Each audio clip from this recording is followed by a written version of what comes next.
తెలుగు చిత్ర పరిశ్రమలో నటన ప్రతిభతో తనకంటూ మంచి గుర్తింపు తెచ్చుకున్న వారిలో సీనియర్ నటుడు కోట శ్రీనివాసరావు ఒకరు.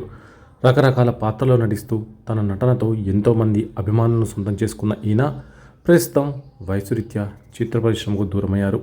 ఇక ఇటీవల ఓ టీవీ ప్రోగ్రాంలో కనిపించి ప్రేక్షకులను ఆకట్టుకున్నారు. ఇక ఇలా ఉంటే ఈ మధ్యకాలంలో కోట శ్రీనివాసరావు బయట కానీ మీడియాలో కానీ పెద్దగా కనిపించడం లేదు. ఈ క్రమంలోనే నిర్మాత బండ్ల గణేష్ నటుడు కోట శ్రీనివాసరావును మర్యాదపూర్వకంగా కలిశారు. ఇక ఆ తర్వాత ఇద్దరు కలిసి ఫోటో తీసుకోగా దాన్ని సోషల్ మీడియాలో షేర్ చేశారు. ఆ ఫోటోలో కోట శ్రీనివాసరావు కాలుకు కట్టుకట్టి ఉంది. అంతేకాకుండా ఒక కాలు బాగా పాడై ఉండడంతో కోటకు ఏమైంది, ఇలా పాడైపోయారు, బాగా బక్కచిక్కిపోయారు అంటూ నెటిజన్లు కామెంట్స్ చేస్తున్నారు. కోట శ్రీనివాసరావును ఇలా చూసి ఆయన అభిమానులు కూడా ఏమాత్రం జీర్ణించుకోలేకపోతున్నారు.